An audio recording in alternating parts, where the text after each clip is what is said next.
It is 10:03, and I would like to start the meeting of the Financial Planning and Supervision Commission for the City of Norwood. I'll call the roll. Mayor Schneider. Present. Council President Miracle. Here. Mr. Schwartz. Here. Mr. Shepard. Here. Mr. Vonderhaar. Here. Ms. Longnecker. Here. Ms. Hanrahan is here. Next item on the agenda is the approval of the prior meeting's minutes. May I have a motion to approve? I make a motion that we approve the minutes. Do I have a second? I'll second.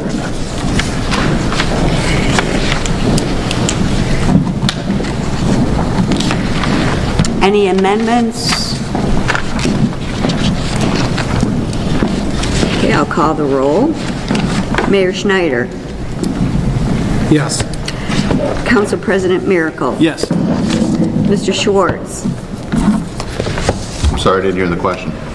Motion, I'm calling roll call. Do you approve of the minutes? Yes.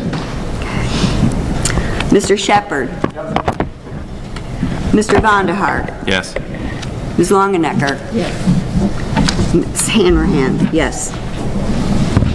Okay, this is our big one. This is why we are here, although we do have other important things on the agenda. Discussion and approval of the financial recovery plan. May I have a motion to discuss? I'll make a motion that we discuss. Do I have a second? I'll second. Okay. Excuse me, Sharon, does anyone have an extra pen? I It's may. embarrassing. Here's mine. I've got it, Sharon. Okay. Although I've been working at home and my cats love pens, so I wasn't quite sure of that. Okay, Anna Mary, you want to take us through the plan? Sure. In front of you is a copy of the plan that was approved by the City Council last week. Our office and the City Auditor's Office and the Mayor have been working very vigilantly on this. Really, this year, the Auditor and the Mayor really took control of the Excel files and putting the plan together. So we were more of a looking and reviewing and asking more questions, even though we've done that in the past. But this year, they really took that.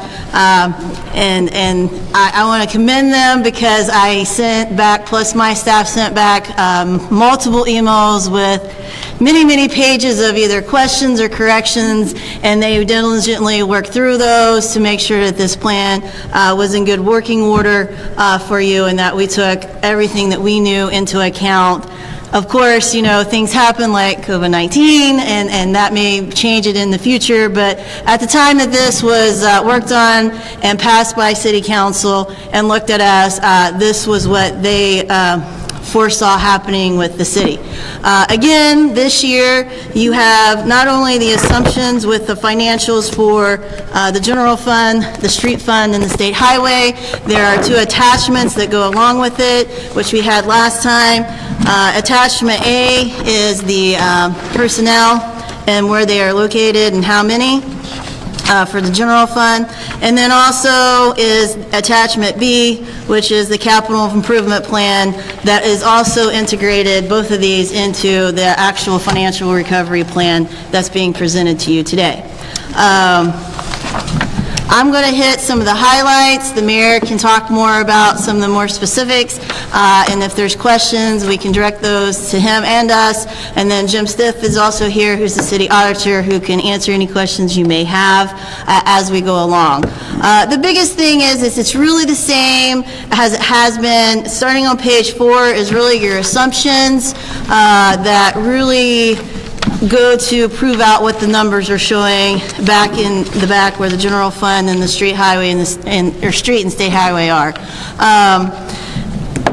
The revenues, of course, again, COVID-19 may have changed some of that, but as of right now, this is what we feel is confident. It's a conservative approach, especially in the income tax. We're still doing a 1% growth going out in 2021 and on out. That is the approach that we've been having.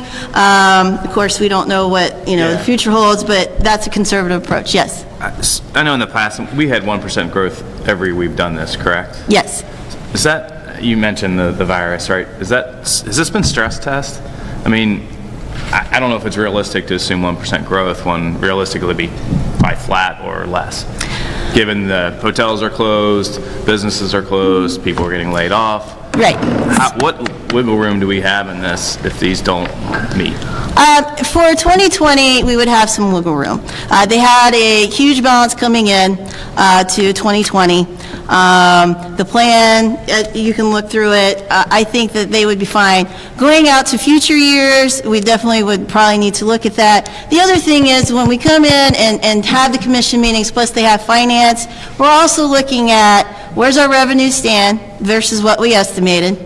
Where's our expenditure stand versus what we estimated. And I think, I stress this because I do a budgetary presentation for our local government officials conference that has now been moved back. I stress in there that revenues are probably more key than the expenditures. Because if you do not hit what you think for estimated revenues, it will then completely have to change what your expenditure levels are. So, I can't tell you what's going to happen. I think that the finance committee here, the council, the city auditor's office, the mayor's office, and then us as well are really going to have to hone in on how are the revenues coming in. One of the things I will tell you is they did pass, and they can correct me if I'm wrong, an extension on the income tax filing here to match what the federal government has done as well. So the normal parameters of when higher levels of income come in is normally April because of that. Well, that's definitely going to be pushed back because of that change that is happening across the country. So, in my mind, I think, and it can change, we just have to be diligent in our monitoring, not only at the city level, but at the commission level, and then our level as well, at the state auditor's office, and really just try to watch what's going on. 2020, I think that they will be fine as long as they stay within the parameters, and we watch that revenue course. That doesn't mean we may not have to come back and revisit the recovery plan before the end of the year, and that also can happen as well. So I understand why April 15th is a big month for payments traditionally.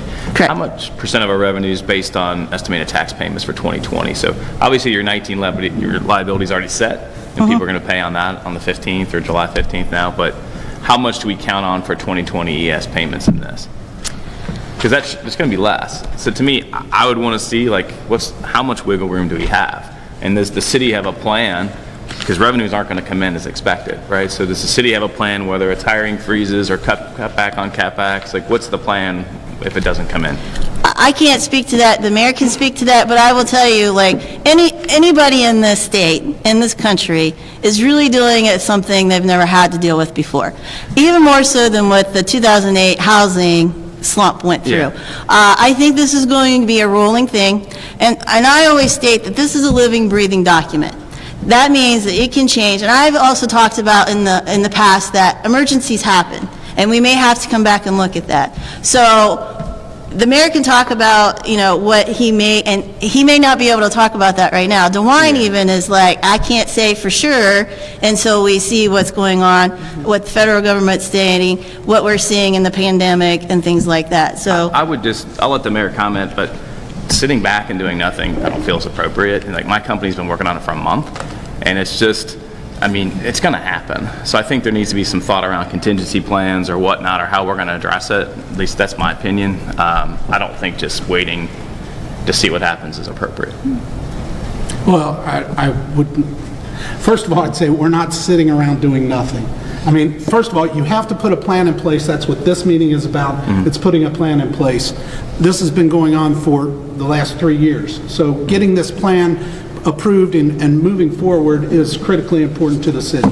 There are a lot of, when we talk about CapEx projects and different things, if there are non-essential things that are in this plan right now that we look at and say, well, you know, you're really going to have to look at how the money flows and what goes on. Clearly, we're not going to do that. But there are also very, very important things that are in here that need to be taken care of right now.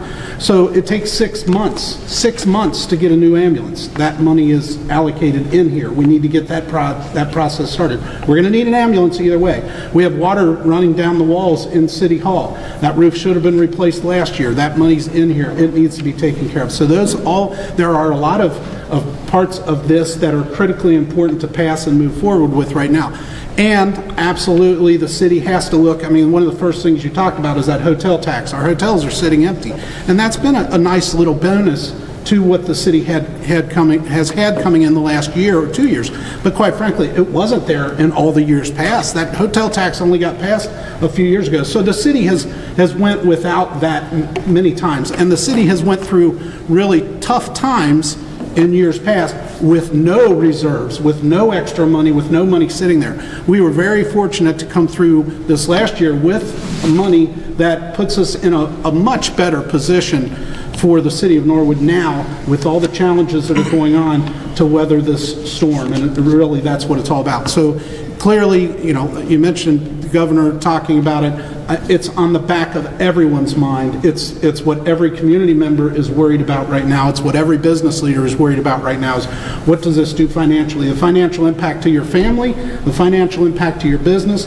Absolutely, for me as the mayor, the financial impact to the city is right there, right in the front, and we'll be watching as we go through, which is all we can do. We can't plan for what will happen 3 months down the road, because we're not exactly sure what will happen 3 months down the road. So we are putting some contingency plans. You know, my focus on contingency plans has really been staffing of the fire department, staffing of the police department. How do we get through? How do we continue providing essential services for the city at this point?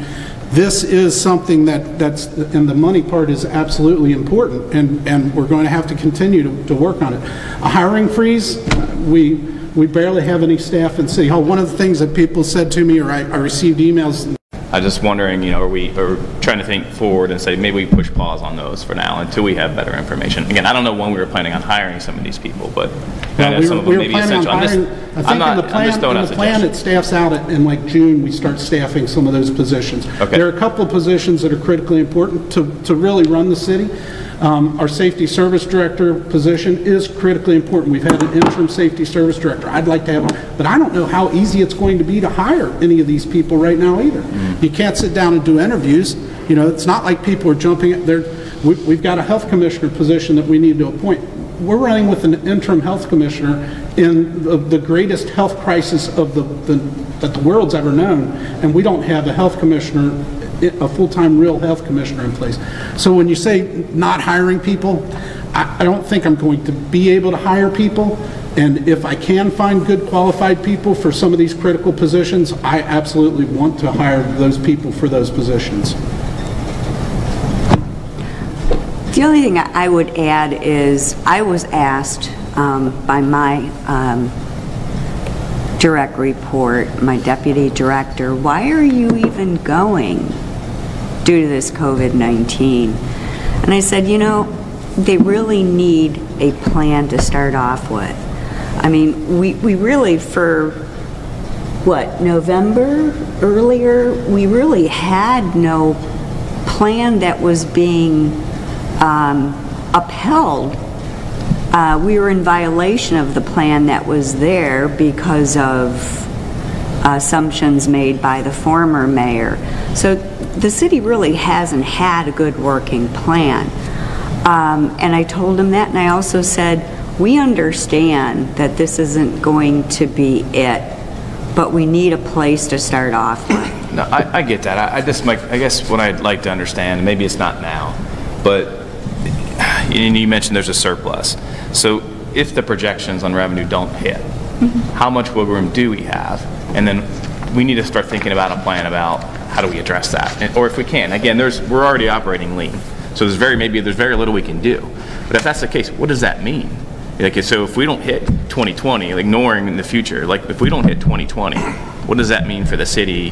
What does that mean for the plan, I guess? But I don't understand what happens. Okay, so I'll try to explain, you can jump in. So, through the whole process, we've been monitoring, right? So I'm looking at hitting certain targets, and those were sent out, and they're in front of you, like the revenues and expenditures and such.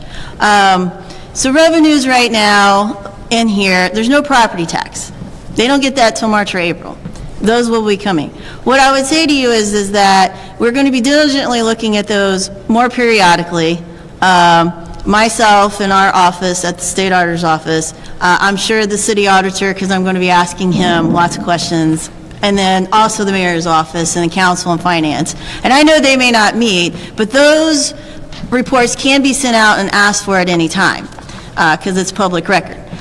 What I would say is, for any other place I would be at, I'm diligently going to be looking, and if they're not hitting targets, we're going to have conversations of, what are we doing to scale back? Or during this pandemic, what are we doing that's really just essential and must be met? What of the capital plan? These are the questions I'm going to start asking. What of the capital plan can either be pushed off, or let's reassess the capital plan and what really is, number one, needs done, number two. And it's also a fluid document, even though it goes in the recovery plan as we go out in the dark here.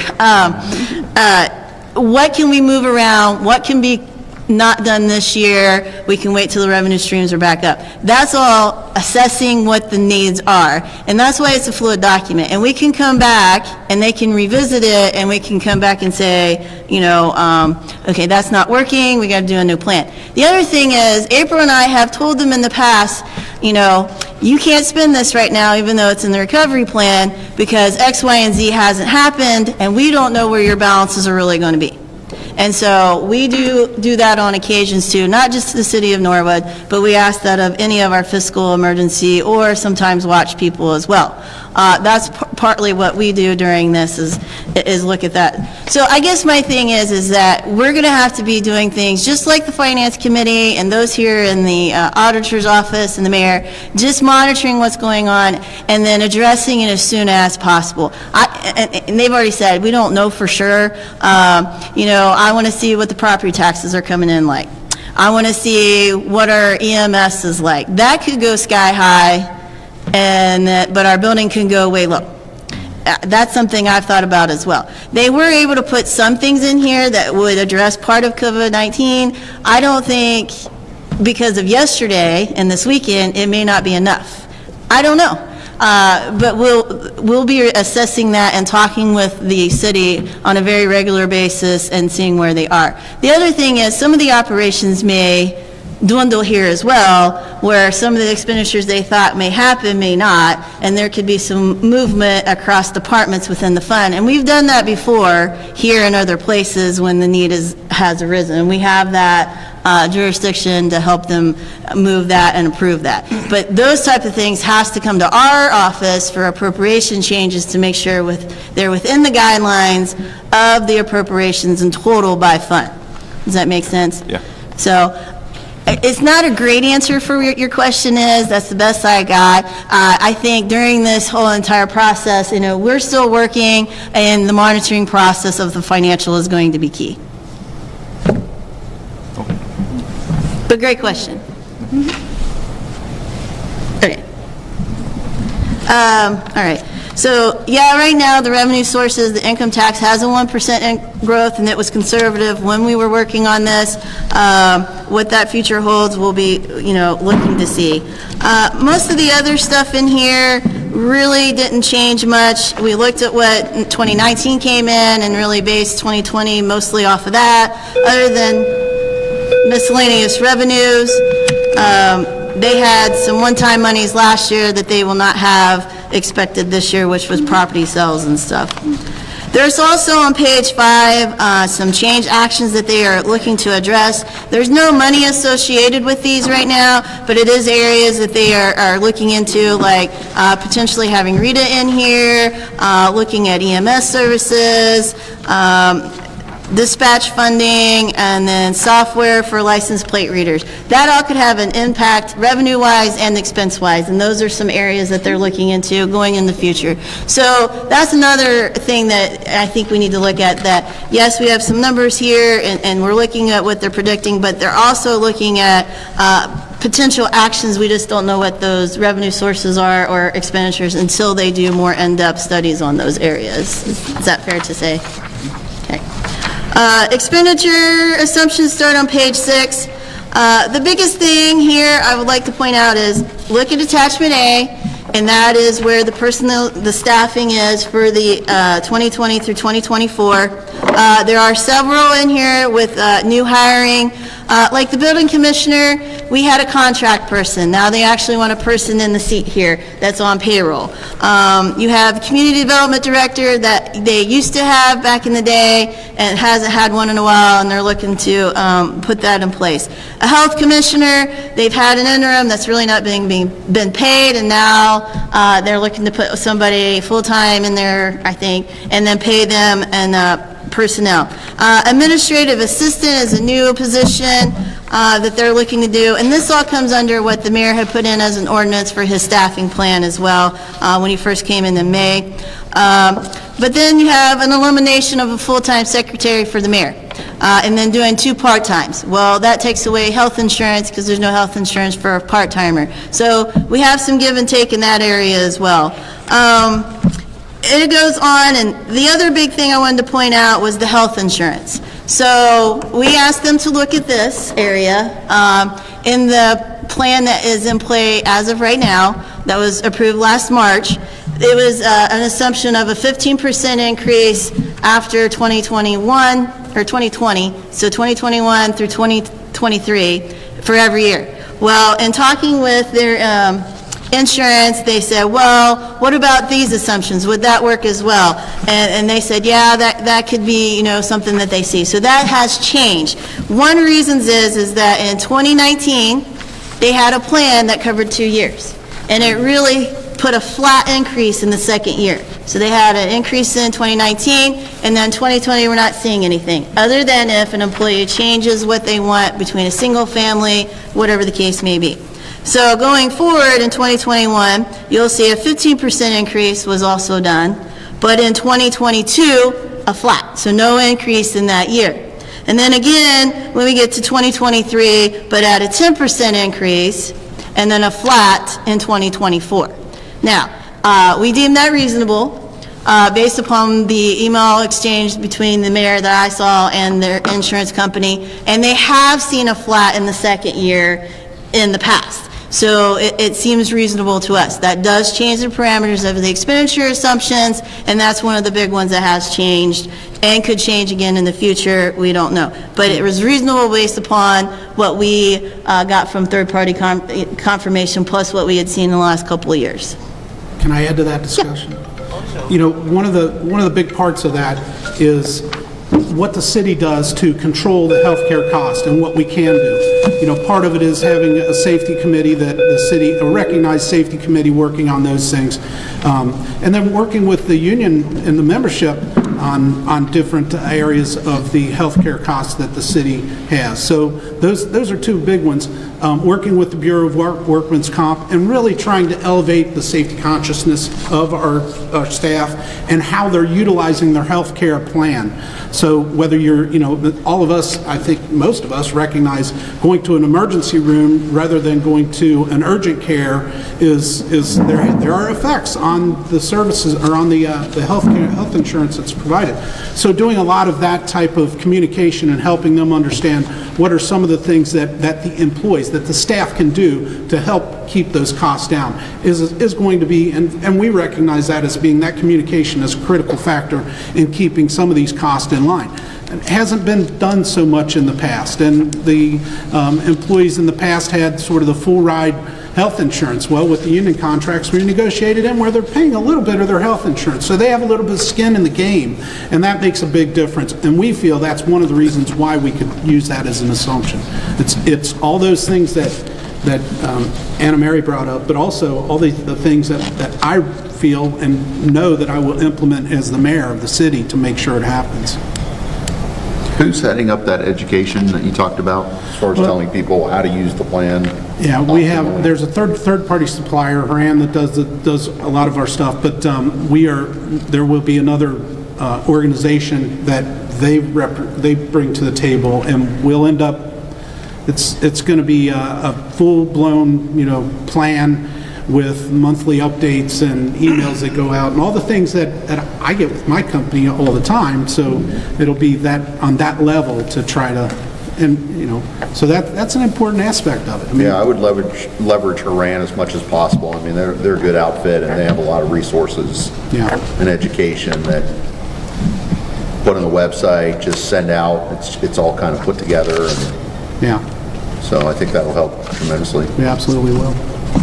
So as far as assumptions that were in the plan before, I know when we first started, we had 0 increase assumptions. I don't recall what the last plan had. The one that was done in March of 2019 had 15% increases starting in 2021, 2022, 2023, because we already saw we put in the increase that they were seeing in 2019, and it was 0 in 2020. Does that make sense? So it used to be 15% each year? Yes. Okay. And now it's roughly half of that, ish?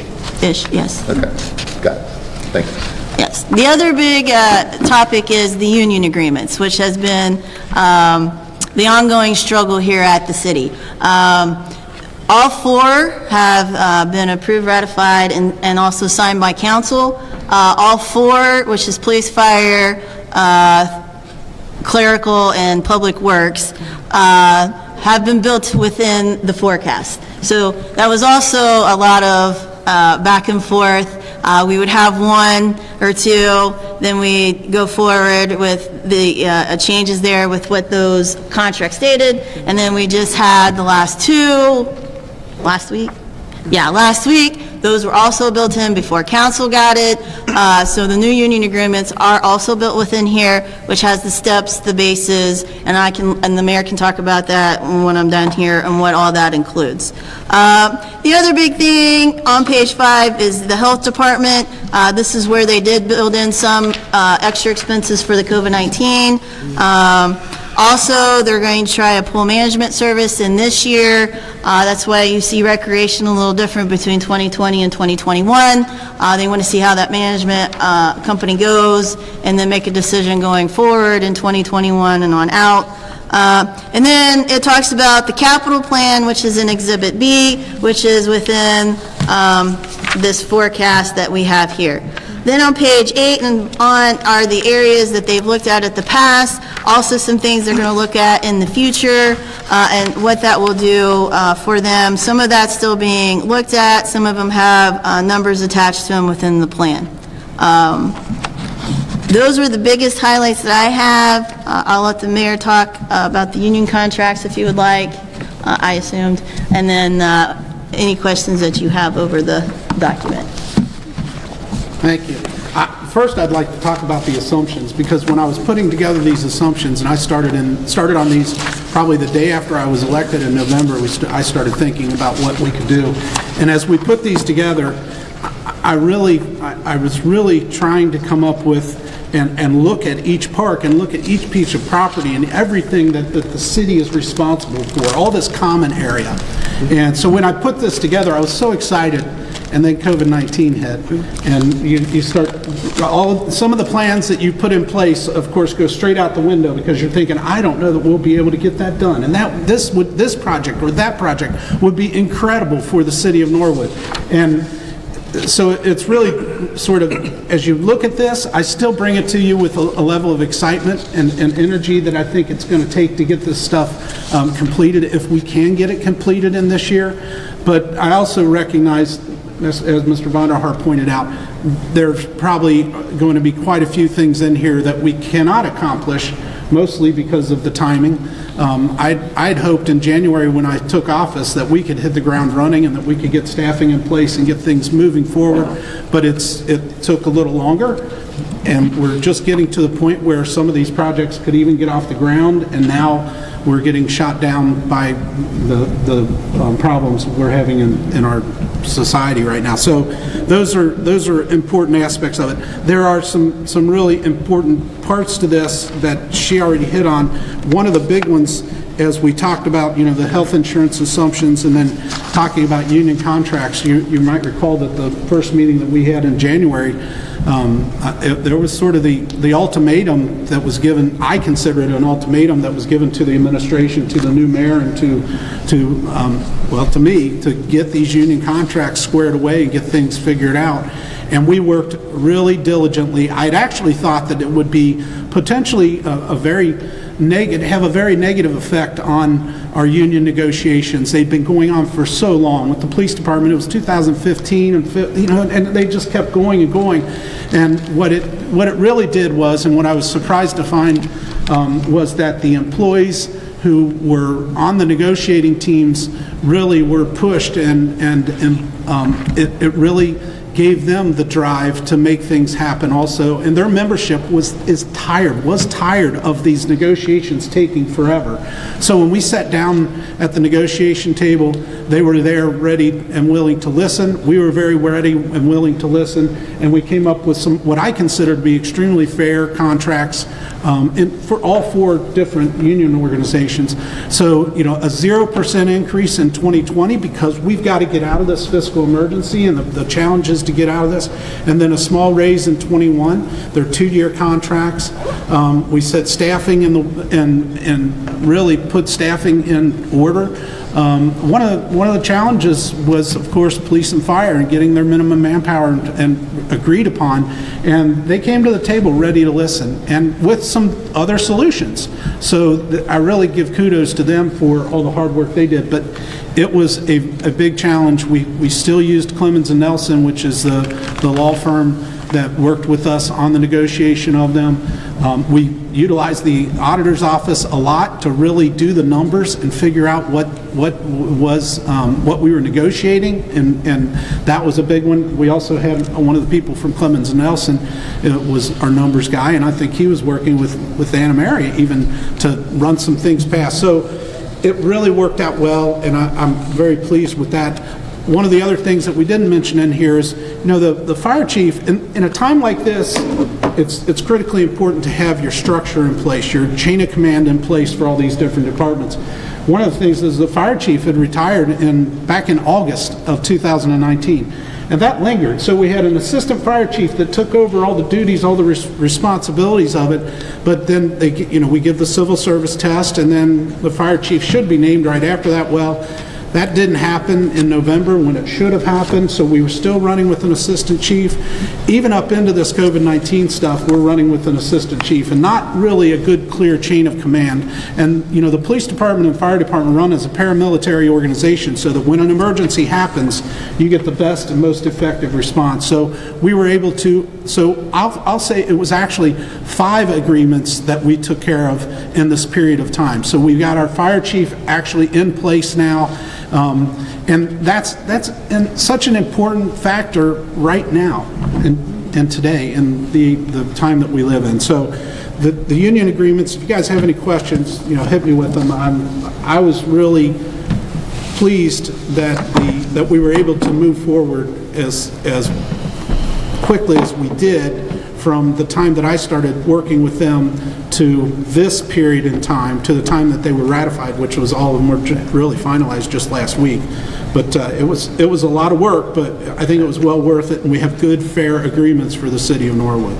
I just say good job. I mean, that's been sitting out there forever. So it's nice to have it in place and have some certainty around that. So good job. Thank you. Thank you. Do you feel like the negotiations went different than, I know you weren't part of those historically, but we had heard that it was a pretty rigid process and there wasn't a lot of collaboration, give and take between the two parties. Do you feel like it went as it should? Oh, absolutely. I think when I sat down with them, it was a negotiation, and clearly there were things that they knew that the city would like to have, and there were other areas, and I've got an executive summary from pretty much telling me, you know, these are all the things that had went on even before I was there, and I had to do my homework on it. But when we sat down and really came to it, there was a lot of give and take. They were very willing to work with the city, and we were very willing to work with them to get beyond this. And I do think that there were some chips on shoulders, and there was some history that was maybe wiped clean when the election went on. And you know, so absolutely, Brian, I think that's something that happened. That's great to hear. Yeah. And I think a lot of it has to do with the relationship that the administration will have with the staff, with the people that are running those departments, as well as the leadership all the way down through. And I think it's a new day for the staff members here in the city of Norwood, because they recognize we're here to work with them, we're here to facilitate and help them get their job done. And you know, that's really a big part of what we do. Yes, we have to keep things going in the right direction, and even in this, there's some tools that we want to put in place to try to help our staff be more effective and more efficient, but it also is to help keep them going in the right direction. But I think they recognize the need for that and the need for good, clear direction. So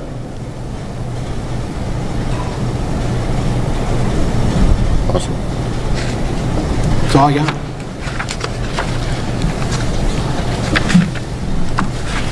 Is there any other questions about the recovery plan that you have for either the general fund or the street and state highway?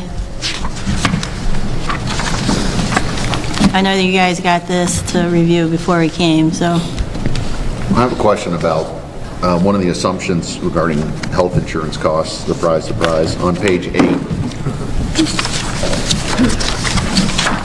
of the expenditures, it talks about intent of council is to charge employees a portion of the premium cost for health insurance. Obviously, it lays out the intent there. How is that reflected in the budget, if at all? I'll let the mayor or Jim answer that one. I can answer that. Yeah. So with the passage of the current contracts, the employees begin paying in 2020 2% of their cost of the plan if they pick the high deductible lower cost plan, or 5.5% of the more expensive plan, the low deductible plan. That is shown built within the plan itself. Correct. The other lines below it where we see a potential increase, 2021 it's flat, but then we start going up in 2023, 8 to 10%, and in 2024. Those are actually shown below the line. They're not built in the plan, so when you're looking at your totals on page 20, they do not include those additional increases. Those are shown on page 2021 below the line where it says recovery plan items. So we're only showing the current agreed upon 2 and 5.5%. We've calculated that everyone will keep their current plan, which, you know, we'd like to believe that because individuals will be paying 5% of their plan, we will not see the overwhelming majority of the city pick the most expensive plan, which is where we currently are. Where more than 85% of our employees pick the very top plan because they are not financially invested in it. Hopefully we'll see a shift down next year, but we really can't build that in until we see the elections that are done in November of this year. So that's happening today? Yes, as of April 1st, yeah. Okay, great. One thing I wanted to point out, which was really great, that Jim directed us to look at page 20 and 21 of the plan. This, especially 21, well, let me start and say this. The numbers on page 20, well, actually, starting much sooner than that. What is it? Page, no, not 14. Page 12. Actually, it's got the revenues, but if you start looking at the expenditures, which also start on page 12, and actually the revenues, this was all done if the plan, given the items that had already been in previous plans. So where you see the changes are on 21, is where you see the effects in dollars. So anything above that is without any of the new items that are in this current plan. The dollars are on page 21. So in the case of 2020, where would I see that? The 20, you're talking about the employees paying their portion? Yeah. Okay, so we knew that was already approved within the union contracts, so it's not a recovery plan item to be done. It had already been approved and agreed upon, so those are actually already built into each department. And it's in each department, because it's not, because every department is paying for the health insurance, so the reduction of that expense is then taken out of those same departments to follow suit. Sure. So you won't see those. So in changes from recovery plan items, it's included in that number? Mm-hmm. Okay. Now, going forward, is that going to be cooked into the expense, or is that going to stay in this area? From the direction that Sharon had given us, if it's not been approved yet, she would like to see it down in the recovery plan item. But because we had the union agreements signed, sealed, and delivered, as I would say, we were able to put them in or cook them in to the actual expenses for the year. Okay. Is there other stuff included in there, in this line item? Or is it primary health insurance, or? You mean on page 21? Yeah, like the when I look at contributions? 2021, I see 219,600. Some of that's health insurance, or that's all health insurance, or? It's all health insurance. Okay. For the prepayment, it's a portion of the employee share. Got it, okay. I just want to make sure there wasn't other recovery plan changes that are flowing into that. No, not in those numbers. Now, there are assumptions that they're going to look at things, but we have no numbers to put or provide to you, so those have not been put into there. No hard statement. Right. We're still in the looking into phase, I guess. Okay. Yeah, Great. that's a good point. A lot, I shouldn't say a lot, but there are a great number of things in this new plan that are reviewing or looking into. I would say, just because I landed on this page, review dispatch funding in Hamilton County subsidy for dispatch service to communities. They're going to look at dispatch. I know that's not terribly uncommon for cities to look at that. It's very controversial and very hot button item for residents, because they feel that if we've got dispatch workers of our own, they know the city. It's really contentious for a lot of places, but they're looking into it. They're weighing the costs, as well as weighing, are the services going to be the same as what our residents enjoy now? And we looked at that 2 years ago, right? I mean, that's... This is, I would like for the mayor to speak on this, because this is this specific line item has to do with changes in funding to dispatch that the county is doing for communities. So communities that utilized Hamilton County's dispatch services are receiving a subsidy, or receiving, actually, they are subsidizing the Hamilton County Dispatch Center so that they can charge less to communities that are utilizing that resource. So Hamilton County, which we are part of, is subsidizing dispatch services for other communities. And what we want to do is look into, well, if you're doing that for other communities, shouldn't the city of Norwood, that's not in Hamilton, that is in Hamilton County, shouldn't we be receiving some subsidies also from the county's funds for running our operation, which... So that's what we are looking at. We looked into, you're absolutely right, it is a hot button issue. Yeah. But this has more to do with the funding and trying to get the county to recognize, well, Norwood should receive some of that money also. Yeah, how much money, like, just roughly are we talking about? I think they're offering $5, each run is a charge of $5 for communities where it was, I can be corrected, it was $17. So if that's true, then we need to look at our run volume and try to figure out, so we'll see. We've got to talk to the county commissioners. We've got to really figure out how that works and if it will work for us, because if they're giving money to other communities, shouldn't we be receiving subsidy also for that? So I think I asked this like maybe 6 months ago, or was that a year or two ago when we approved keeping it? Are the expenses in line with what we thought it was going to be based on the original analysis? On the original analysis, I haven't looked in a while. It was. I can definitely put that on something to look at. Yeah, just curious where it shook out. And unless you have any follow-ups, Brad, I just had one other question. I'm trying to think of big things that could not be in here. So in the water fund on the capital expenditures, I know there was some analysis being done about, what can be done to the tanks and prolonging the life or replacing or whatnot. So if I look at page 8 of the capital outlays, attachment B, so it's equipment replacements and upgrades, $50K a year. Is that kind of like a placeholder until I guess, does that study come back? Or, no? Okay. And is this just kind of I'll let the mayor talk, but my understanding last was that was going to be over a 6-month. It was going to be. Yeah, I remember that. I didn't know when it started, though, so. That's correct. That analysis is being done now. Okay. We've contracted, and that analysis is, so we'll figure out where we go pretty quickly. The Ohio EPA is requiring us to really look closely at our whole system and absolutely look at the water tower system. So that analysis is a big engineering it's a big variable project. Yeah. Okay. So the $50K that's in there is just kind of normal maintenance type things outside of, okay, all right.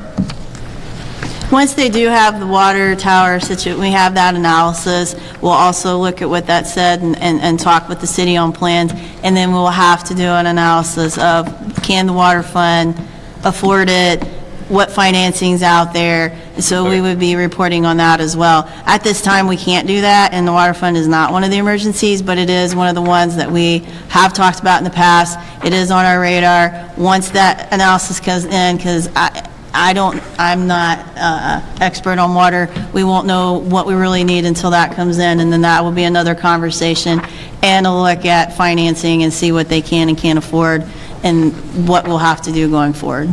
So I missed, when do we think that'll be in? It's not scheduled to be done until June, but I would think it would probably be later than that. Yeah. I applaud the city for being proactive on this. You don't want to wait until you get an NOV from EPA. So you got a violation, deal with it, fix it now. What's an NOD, like notice of deficiency? Or what's an NOD? Violation. Yeah. Okay. Notice of violation. Okay. I had a few more just questions about overall. The one thing I'll just say first of all is I think as much government funding, county funding or whatever that we can go after, I was excited to see that administrative assistant was going to be doing some grant writing and some things like that. Because on the non-for-profit boards that I'm on, that is a huge, that's obviously serving a different constituency, but it's a huge source of funds, and there's a lot of grant money out there that people are trying to give, whether it's not-for-profit, whether it's federal, whether it's state, county, who knows? You wouldn't believe what's out there. So I commend you for that. One other thing too is just the COVID-19. I was curious who might be looking into some of the funding, loans, things like that are being provided to citizens, corporations. I'm sure there's government, city-related assistance as part of that bill, that 1,000-page bill. So I just kind of throw that out there, I guess, for comment later if there is anything regarding what might be available, or I encourage us to look into that.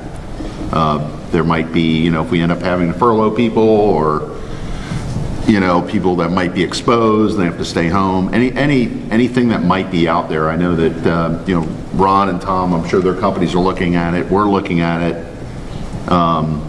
It's there. So is that something we can tap into? So just kind of put that out in general. All the department heads are keeping track of any funds that are expended for COVID-19 response, and same thing for tracking expenses with employees. So we're sort of putting our case together for when those things come out.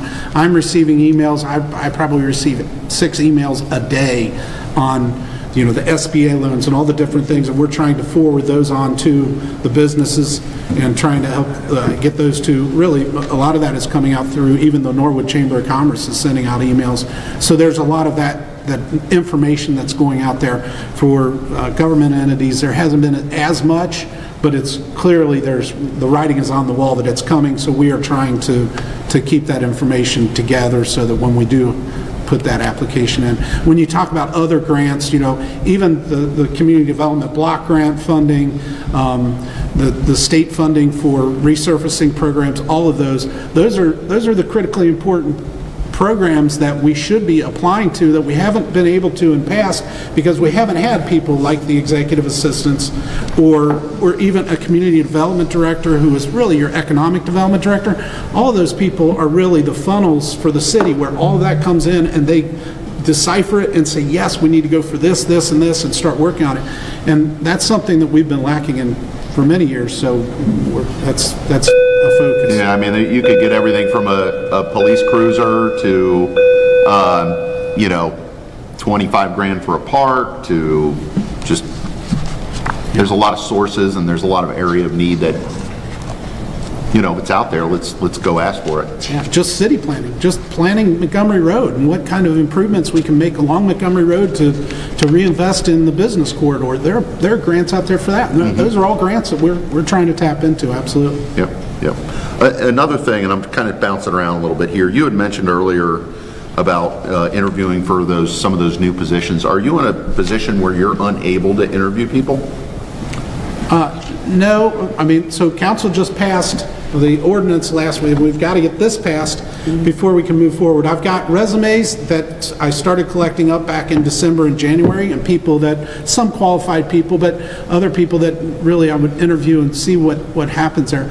It's not a matter of not being able to interview them as much as there have been constraints. It's hard to offer a job to a person and say, well, maybe it'll be this, but maybe it won't, depending on what happens. So, in January, I was already sitting down with some people and trying to get some interviews started and laying the groundwork, and then that sort of got set to the side. So, of course, I set it to the side. There have been a lot of other projects that I've been working on. But with this passed, then we can start, really opening that door back up, reposting them out there, whether it's on the Ohio Municipal League site, Cincinnati sites for government leaders. So there's a couple of different sites we'll put them, and then we'll just start pecking down through. But we've got to find the right people. My goal is to find people who are aggressive and recognize the potential that the city of Norwood has, and maybe that have the grant writing experience and the connections already within certain organizations that they bring right to the table. So those are important aspects of it. In years past, when the city has hired for positions, a lot of times it has been because we are a statutory city and it's very politically supercharged. There have been positions that have been filled with people that maybe weren't the absolute best for that position. I'm not a big advocate of that, and I'm not going to be appointing people just because they helped work on somebody's campaign. So we've got to find qualified people. I've put together job descriptions for each one of the positions, and those are sort of the things that should be on the checklist for the person who gets that job. Thank you. So I said I'm jumping around a little bit. I had a couple questions on the general fund, page 13. Under auditor, we have contractual services. I couldn't recall. I know we added those last year. I couldn't recall what that was. I can.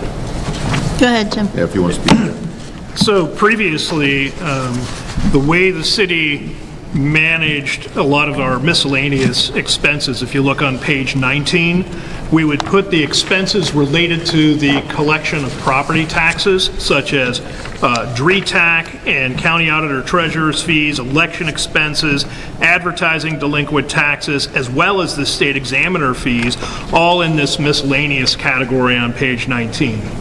We took all of those expenses last year and rolled them into the auditor's office contractual expenses. We then moved the solicitors or outside legal fees to the law department, and we moved the property taxes, real estate taxes, to the public lands and buildings, and we moved the earnings tax refunds as well as the Fund 89 incentive to the earnings tax office. So to try to eliminate this messy area of our budget, we found appropriate offices that would just take care of those in the contractual keys. Okay, so you kind of shifted the monies from one place to another? Correct. So if you look on 2018, where all of these are listed on page 19, Yeah. and a little bit onto page 20 there, if you take those amounts and condense them into departments, then you'll show up in 2019 forward. Okay. But we so don't have this large. That whole cluster under non-departmental, is that? Correct. Okay. That just got reallocated. Okay, because I saw that like law director, I just kind of saw that pop up and stay there. Yes, so it should be law director, auditor, and earnings tax office all saw the bump, equivalent to the amount that was decreased under the miscellaneous expenses. Okay. Correct. The only thing that stayed non-departmental was the retiree portion, the benefits, the C9 from the past, and then the new program going forward. That stayed under there. Okay. And when I'm looking at the C9, just that page 19 again, when we look at like 2017, I know that was all kind of getting shaken out the last couple of years. When we look at 2017 actual, the retirees healthcare and C9 trust, is that kind of what we were into as far as the retirees for healthcare at that time? 2017 was a year that they had to make up some payments that weren't paid in the past. That's why it's so large. And 2018 was a normal year for those programs before the new retiree benefits program was put in place at the end of that year that really started in 2019. Then for the retirees healthcare and C9 for 19 and 20, that's really just, they had an opportunity, I think, to file in 2019 for that, and then we're seeing the last of that coming in 2020. They've already had some payments this year, if you like, when we get to that in the expenditure side, but this really should be, we should not see it going after this year. That's why it's dwindling so much, and that's why the retiree benefit program it started in 2019 and going forward. It's a set amount for those that are approved through they have to send in paperwork every year, and they've already pre-approved the people who are eligible, and they have to continue to do that. And as those people die off, then that will reduce the amount that will be paid out. And no new people flow into that, is that right? There's only one potential, and that would be next year. Okay. Okay. So that could even go down 5 years out? Yes. Okay. On that, and again, I apologize for jumping around. On page 19, under recreation contractual services, I see just a pop for this year. Right. So in the assumptions, I had pointed out, and maybe as that they're going to look at a. I just lost pool management? Yeah, a pool management company. Okay. He wants, the mayor would like to look at that and utilize that for 2020, and then look to see how that works before that's something they want to project for the rest of the years. Okay. Correct?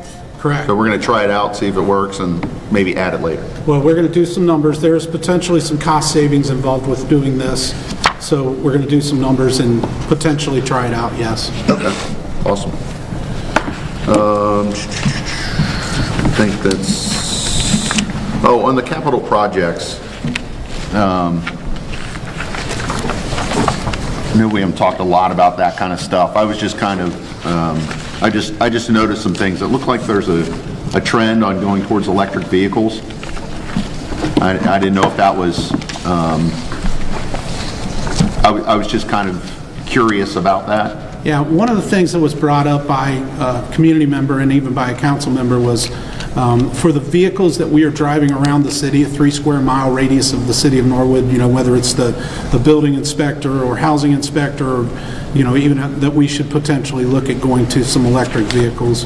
And really, it's a matter of whether council wants to move that way or not, or whether, you know, there's a couple of people that are pushing that. There's also a push to put in a electric vehicle recharge station close to the high school.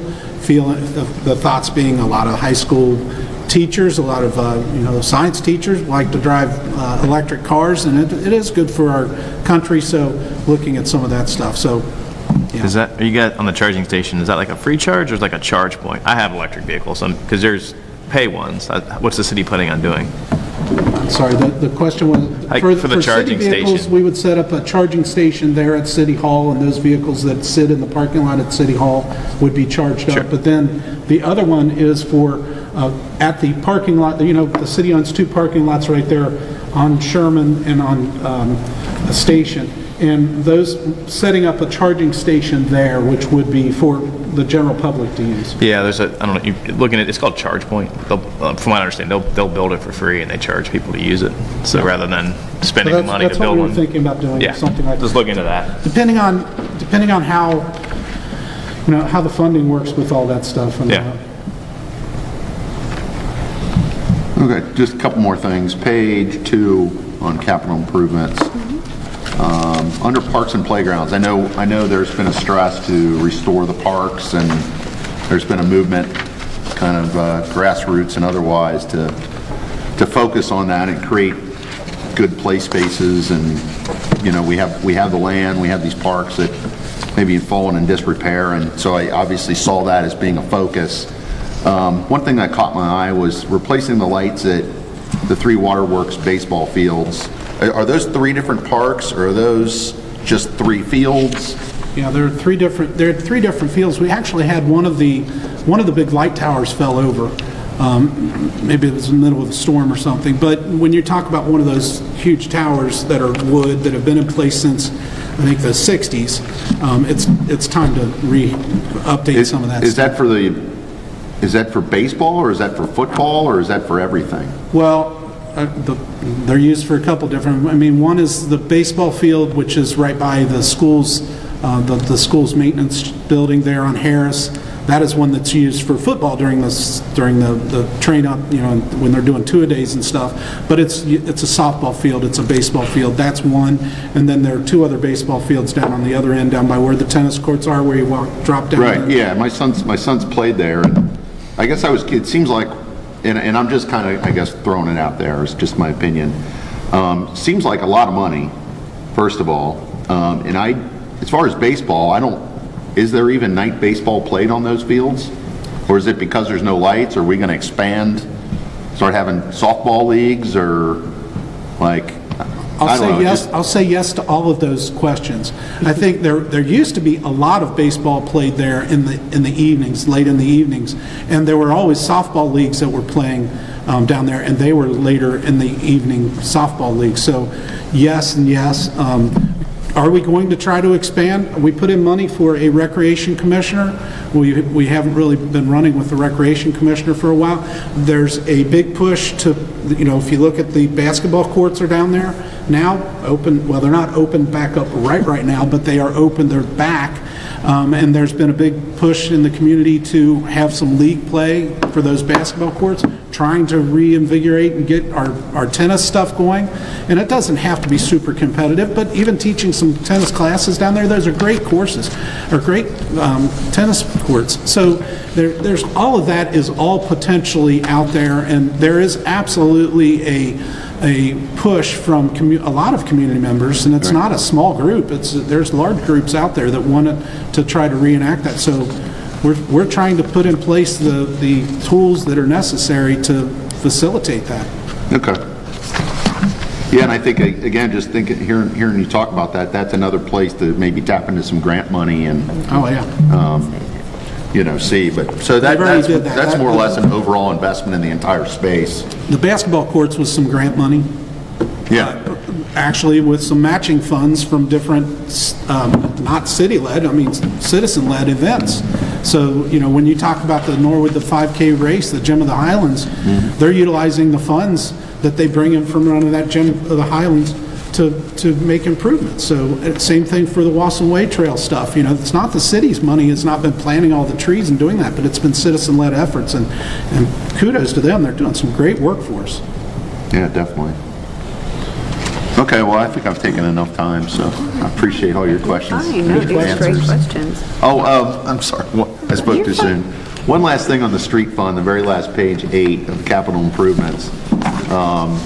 This is not a loaded question, but I was just curious about, of the streets that are going to be repaired, how did the process go to decide kind of what streets first, how much money, and then go on, going out to 2021, and then it looked like 22 to 24 was we're going to do a lot. We just don't know what at this point.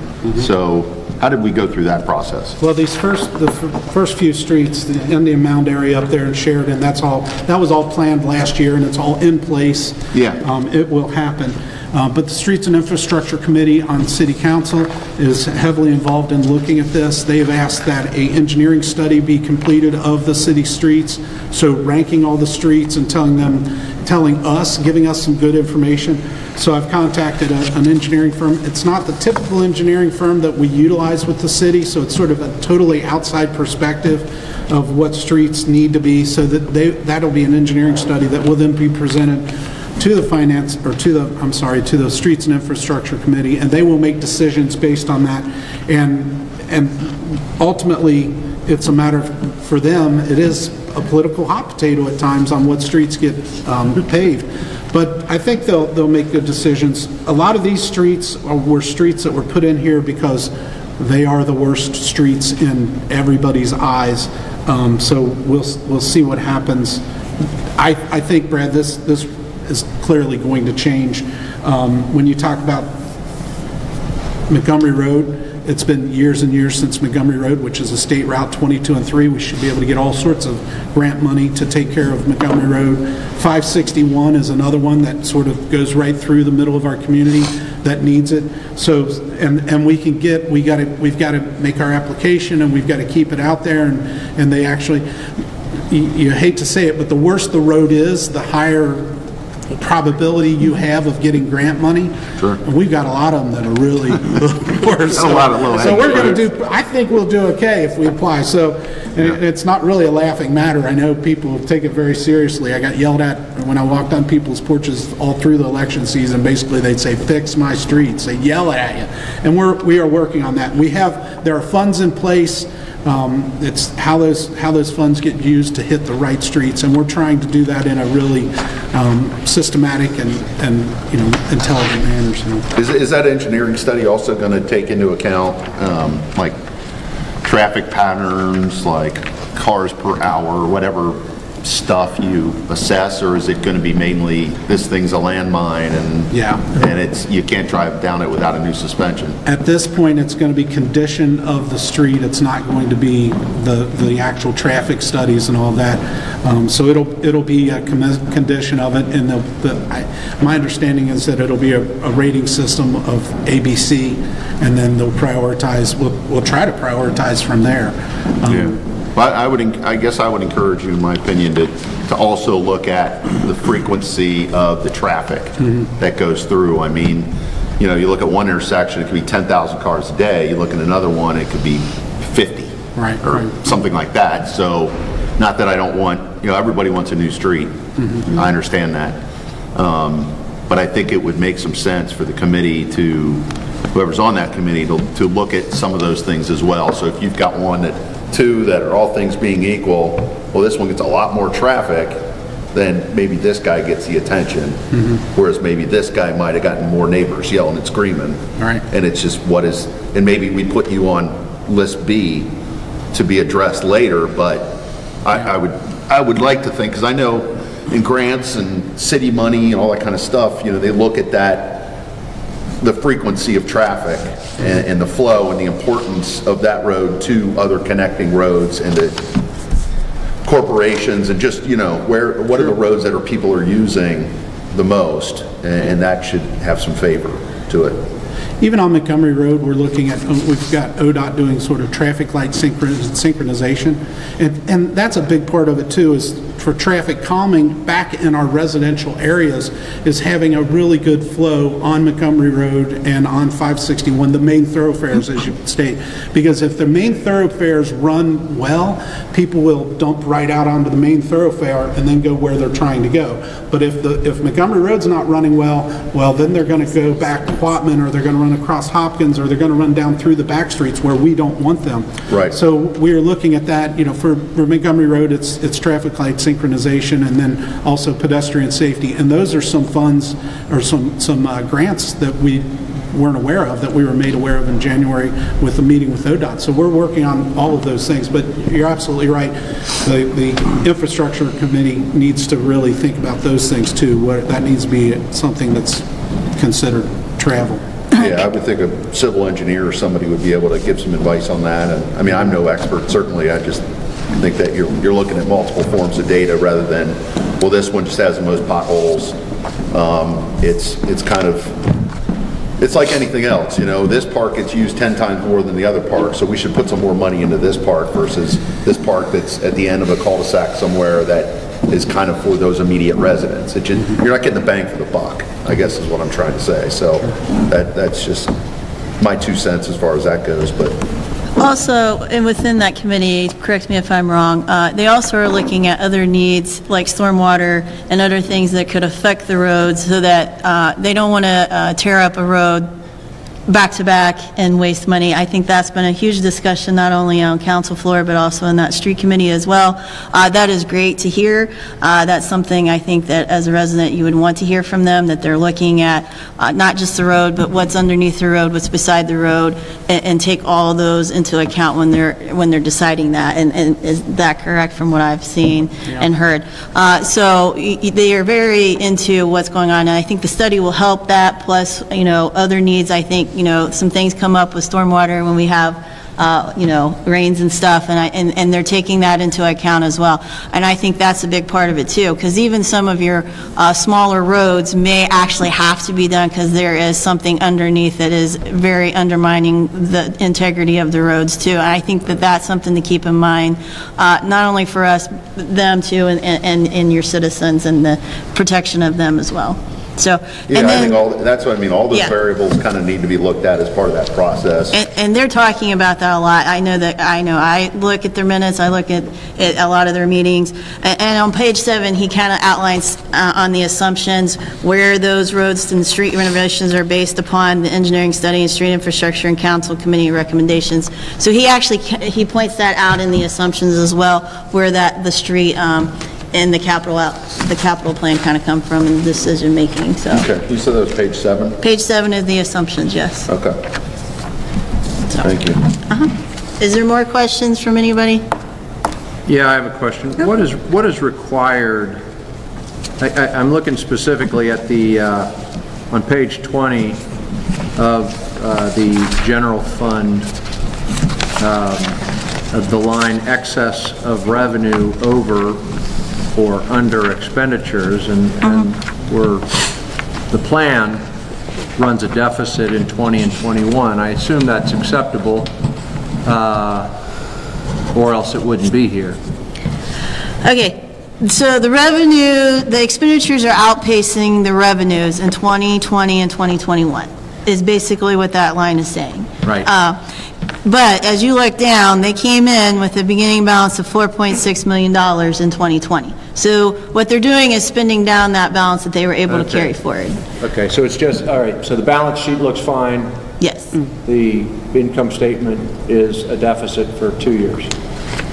It would be for, in the line that you're looking at, yes, it's not a deficit in fund balance. I want to be careful in saying that, because that's two different things in my world. Right. So what we're looking at is they definitely pushed off some capital plans from last year into this year. So we did expect to see some more expenditures this year, and the biggest thing was taking the union contracts into account, making sure that those were passed, building those within the expenditures, building up the assumptions for the rest of the revenues and expenditures.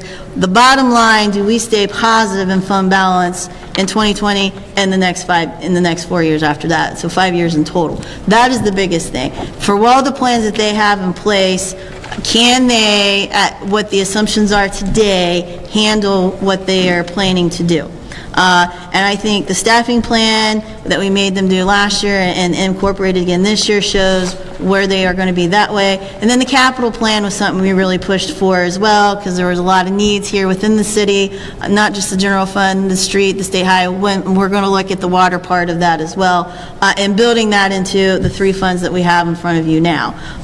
Can all of that planning and assumptions go in and still have a positive fund balance at the end of the year? And that is a requirement that we have to have as a commission looking at that, is a requirement that our office at the state auditors has. And when they were building this, are you still within those guidelines? And we're not down to 0 or a negative or really low balance, because then I'm going to question you on, do you really need to do that now or not? Which then also goes into what Mr. Vonderhaar was saying, as we do the monitoring, are we really staying on the targets that we've laid out in the plan? And if there's a target being missed, whether it's a revenue or expenditure, how are we going to then change our plan and make this living document more reasonable as we go forward? Does that make sense? Yep. Okay. Yep, sure does. Yeah, my only comment on that would be deferred maintenance, deferred items that were not completed in years past. Okay, now great, you didn't do these things, but the roof at City Hall is dripping every time in the auditorium. You saved us $80,000 last year, and we can carry that over. Great job. But we have a roof that's leaking, and it wasn't done. So there's, as you talk about, you know, this being a deficit, it's money that, there's money that has to be spent to continue the operation that is required. So yeah, not knowing as much as you do about the projects, I wondered whether we could, and you're free to do this, of course. I mean, even if we pass this plan, you're free to push projects out. right. But not knowing as much as you did, I counted up about $500,000 of 2020 projects that from my kitchen table looked like they might be not so urgent as the roof on City Hall, right? So. Yeah, that's true. There are projects in here that are just like you said, not so urgent. Even with city council, when we talked about passing stuff last Tuesday, we talked about we've got the specifications together for City Hall, and we asked for an ordinance for us to put it out to bid and for us to get that work done. And a couple of them said, is that really critically important to get done now? And the consensus was yes. You know, the building, the walls have water running down. We're ruining, you know, we're doing much more damage by not fixing it now than waiting. And they all agreed. But there was other discussion on just what you said. Yeah. You know, well, and another way to look at that is how cost effective is a roof repair right now versus a roof repair 3 years from now. Mm-hmm. Right. I would presume quite cost effective, right? Yeah. Yeah, it's a replacement, it's a rehabilitation of the whole system. So right. I mean, we can spend 100 and whatever now, or twice that. Yeah. Down the road. So correct. Yeah. But some of these projects aren't like that. Like, correct. Absolutely. And that goes to Mr. Vonderhaar's point of we really have to look at that. Yeah. And what is important to get done, and those things will get completed, and the other things we'll sit back and really readdress and look at them as we move forward. Absolutely. Right.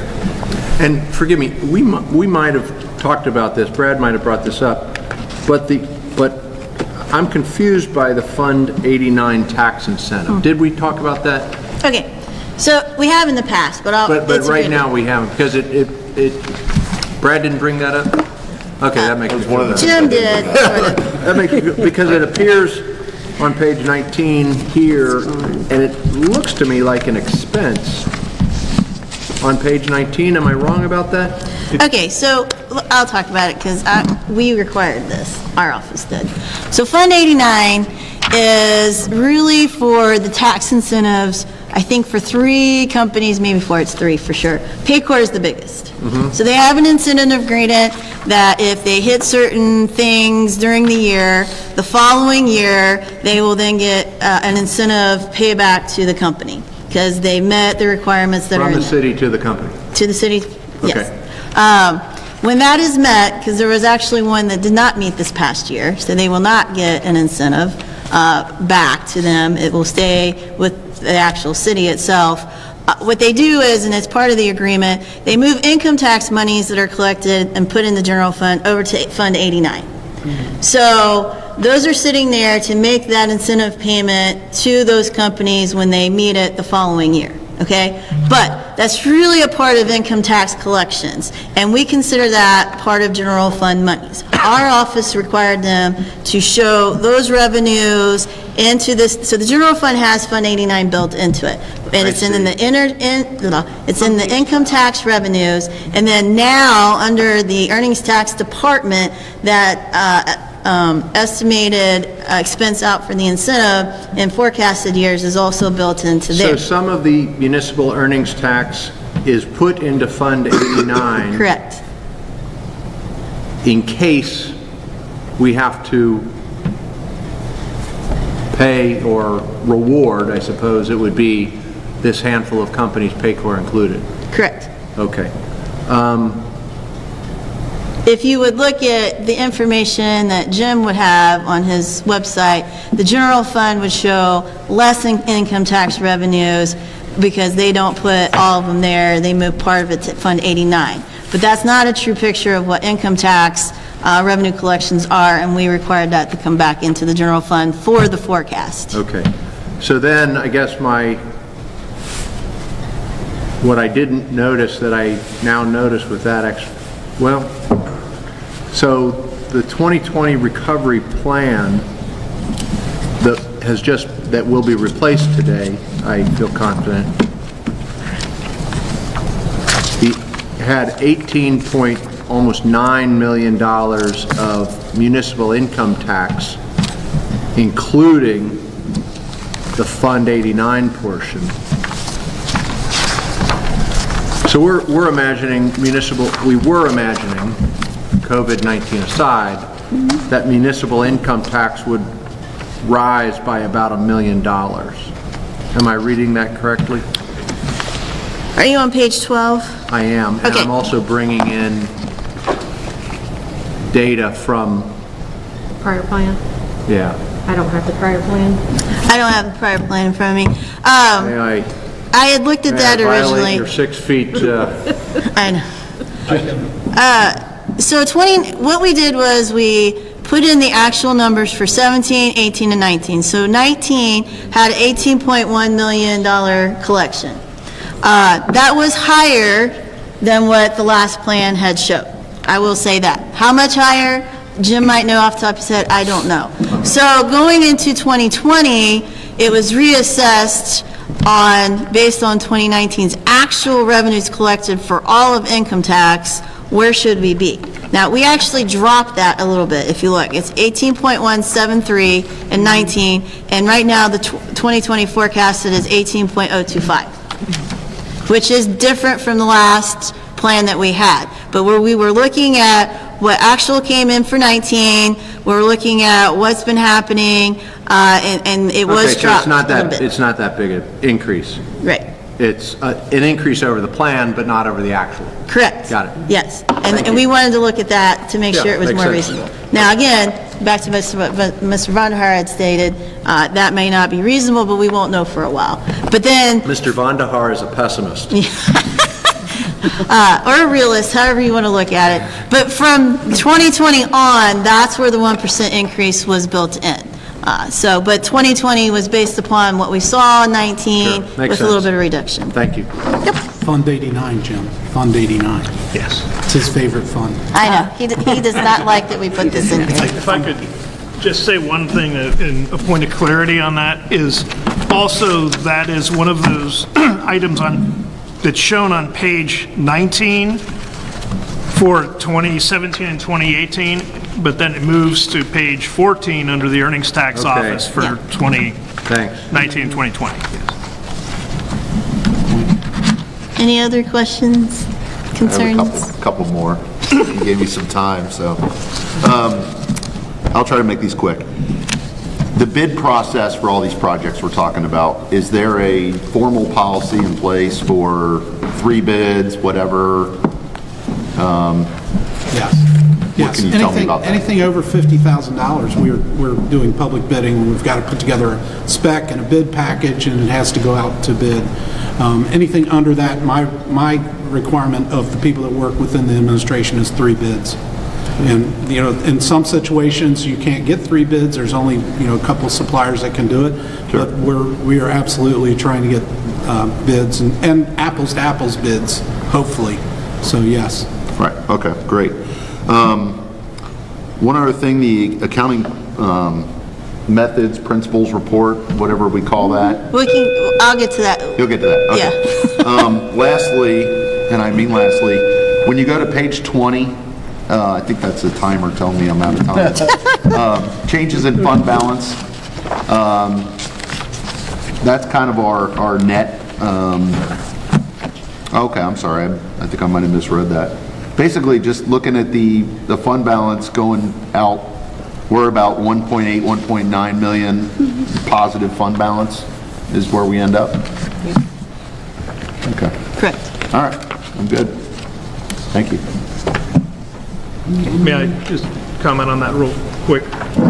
That fund balance and working with the mayor, our target was always to have about a minimum of $1.5 to $1.6 million carryover each year to cover January's expenses. So we never let this go below that point. And that's going to be our target moving forward, even when we make adjustments later this year, is to always have that positive cash carryover so that we can hit the January expenses each year. Okay. Thanks.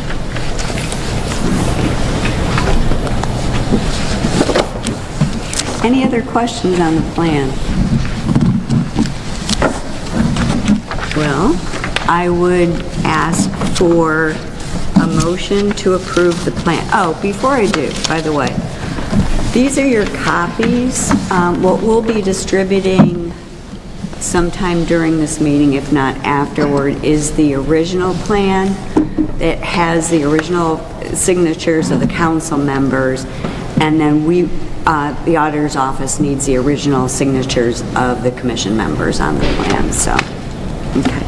That's if we approve it, and we won't know unless somebody moves to approve the plan. I will move to approve the plan. Mr. Shepherd moves. Do I have a second? I'll second. Mr. Schwartz seconds. I will call the roll. Mayor Schneider. Yes. Council President Miracle. Yes. Mr. Schwartz. Yes. Mr. Shepherd. Yes. Mr. Vonderhaar. Yes. Ms. Longenecker. Yes. And yes for me as well. Thank you. All right. Awesome.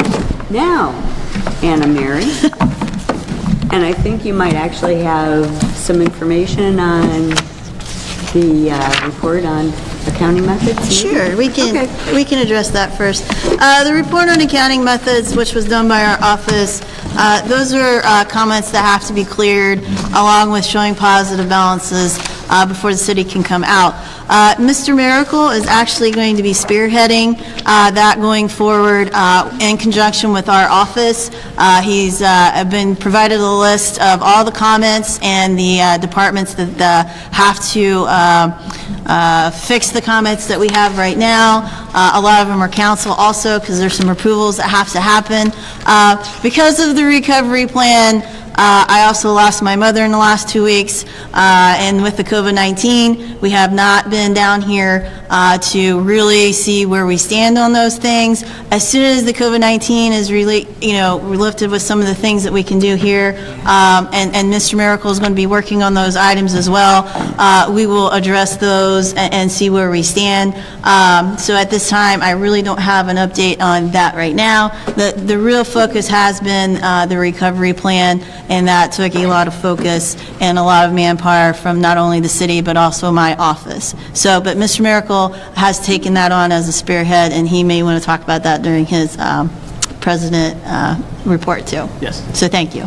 The other things that I have, and I'm just going to go really briefly over those, there were attachments sent out that you normally get. I don't think I had a copy for everybody, but I will send it to Sharon of the reconciliation for the month of February. But the biggest things on the attachment A, which is the statement of cash position, the unexpended balances, there was only one negative, which is the employee flex spending, which really coincides with the general fund, and that's a timing issue that we will be working with the auditor's office. There were no other negatives on that one. We sent out the revenues and then also the expenditures. Now, the biggest thing to know from this, the recovery plan estimates were the old ones. They are not the new ones because you had not approved them.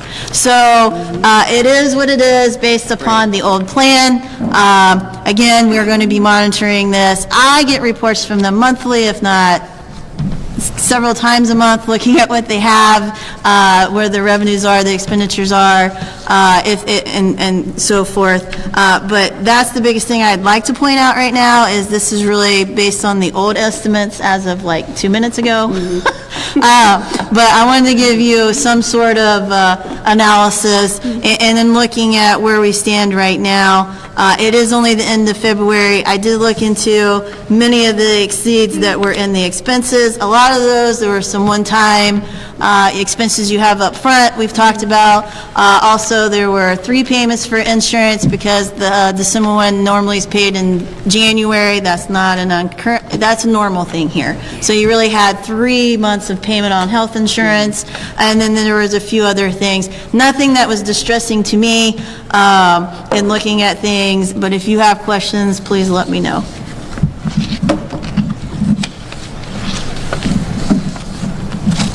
Okay, that's my...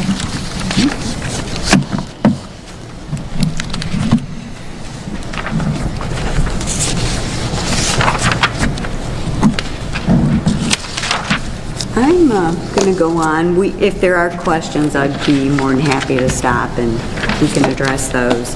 I'm going to go on to what I had as old business, new business. I know I discussed this at our last meeting, I think, is the bylaws. And this came about actually, I think, due to a question about public participation. And if you look on page 3, I did put that in the bylaws to spell that out, that public comments would be allowed, but they would be limited to 15 minutes total and no longer than 3 minutes per person. Also that they should be relevant to the fiscal emergency plan, declaration, or some other matter that we are currently considering at that meeting. The other change that I would like to point out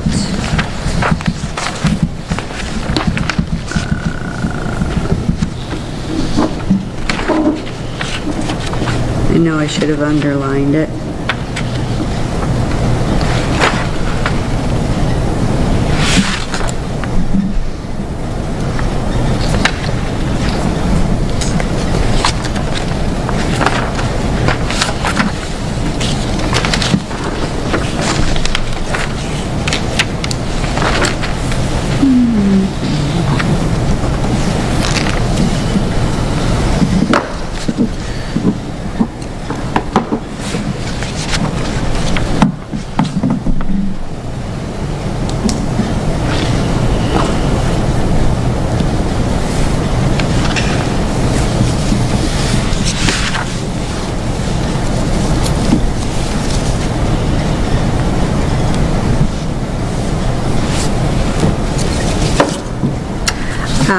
I'm sorry, for a minute there I thought I had a wrong copy. On page 4, under powers and duties, the chairperson shall act as the duly appointed representative of the commission and is authorized to seek advice or obtain information pertinent to the official actions of the commission on the commission's behalf from the Ohio Attorney General and any other officer or employee of the state. This is wording that has been added to a lot of our bylaws now. Quite honestly, from a legal perspective, the question that anyone authorized to offer legal advice would have to ask is, who is my client? And so when members of the commission ask, it's like, well, they're really not, the Attorney General's office is not the attorney or legal representative of the mayor. He is of the commission. So by including this verbiage in the bylaws, we are then, the rest of the commission members are then delegating me as a person with authority to request the information on behalf of the commission of the Attorney General. So it basically is a way that it's kind of dotting our I's and crossing our T's and making sure that everyone, we get the information we need, and the Attorney General's office is confident that they are supplying the needs of their client, which is the commission. Is there any questions on the bylaws? If not, then I would look for a motion to approve. I will make a motion to approve the bylaws. Changes to the bylaws, I guess. Okay. Second. As long as seconds, I will call the roll. Mayor Schneider. Yes. Council President Miracle. Yes. Mr. Schwartz. Yes. Mr. Shepherd. Yes. Mr. Vonderhaar. Yes. Ms. Longenecker. Yes. Yes, for me. Thank you. Is there any other old business, new business that anyone wanted to bring forward at this time? No? Then I will go to the mayor. Mayor, do you have anything you'd like to add? I do. I'll make my comments brief. Okay. I would like to thank each of you for being involved in this process, and I really do feel that this is something that strengthens our community and makes the city of Norwood much better, and will be much better. One of the things that I've said, and have multiple times, I've said we need to get rid of the peaks and valleys. The city seems to be doing pretty well, and then we drop into a valley, and then we hit a peak again. Through my lifetime, I feel like I've seen 6 or 8 different peaks and valleys, and this process really helps try to level those things out, so I really appreciate it, the efforts that you guys have taken thus far. I do want to thank Jim Stith, the auditor, and his staff. They've done a great job. They're pulling together reports, they're putting together numbers, they're coming back to us with information saying, well, we found a problem with this or that, and it is a process. These documents and all of the different spreadsheets, it's a process that takes time and effort, and then time and effort again. So thank you very much, Auditor for the City of Norwood, Jim Stith, thank you.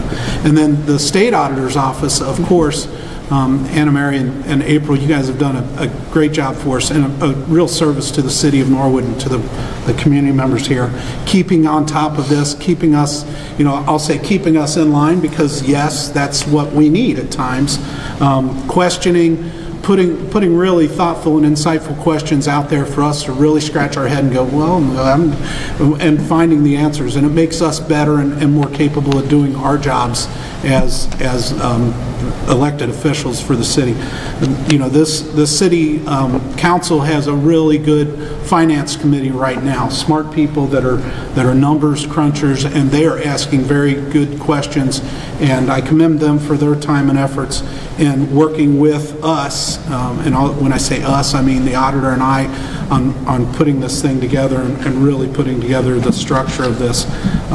So, clearly with this commission's work that has been done, I came on, and I've been here for 3 months. This is, in my opinion, an exceptional plan. It's built off of the work that you guys have completed over these last couple years, and can't thank you enough on that. And then Ms. Hanrahan, thank you for your efforts and time for this too. So thank you very much. Sure. Council President. Thank you very much. I'd just like to report out, give an update on 2 projects that I'm working on. Anna Mary's already alluded to one. The reporting on accounting methods. At the Council of the Whole meeting on March the 9th, I shared with City Council the report on accounting methods. I highlighted the 34 items that we're going to be working on. After that, I've been communicating with Anna Mary in April.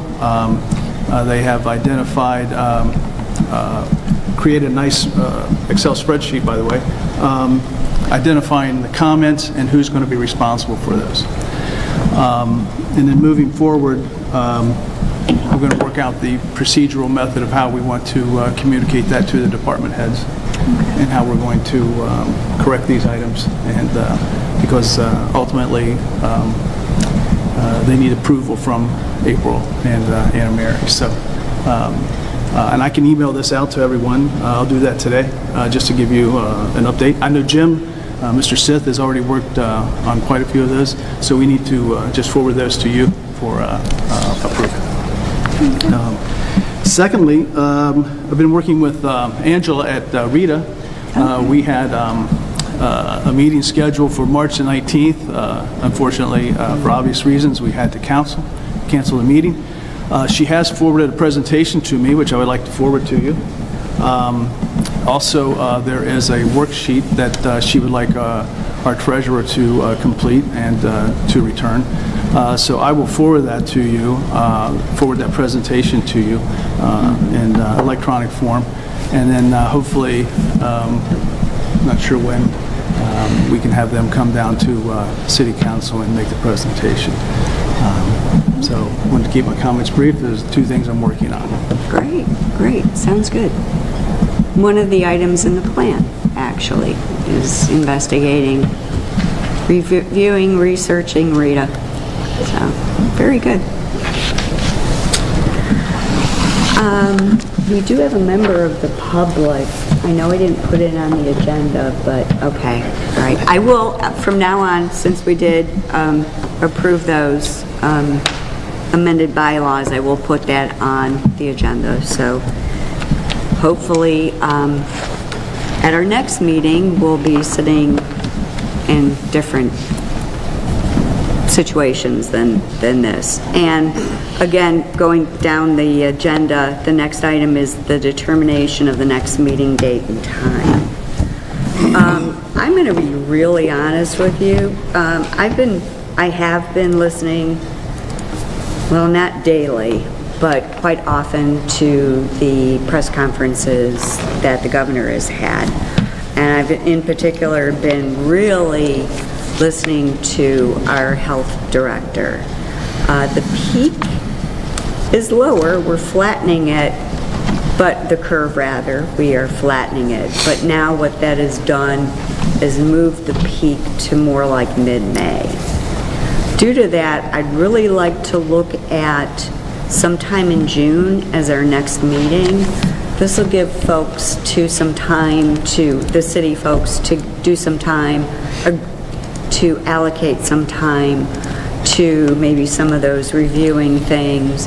Anna Mary and April will still be in touch, looking over the fiscal conditions quite regularly, so we don't have to worry about that. But I would feel better if we kind of push it down the road to June, if that's all right. Is there a particular day of the week that is better?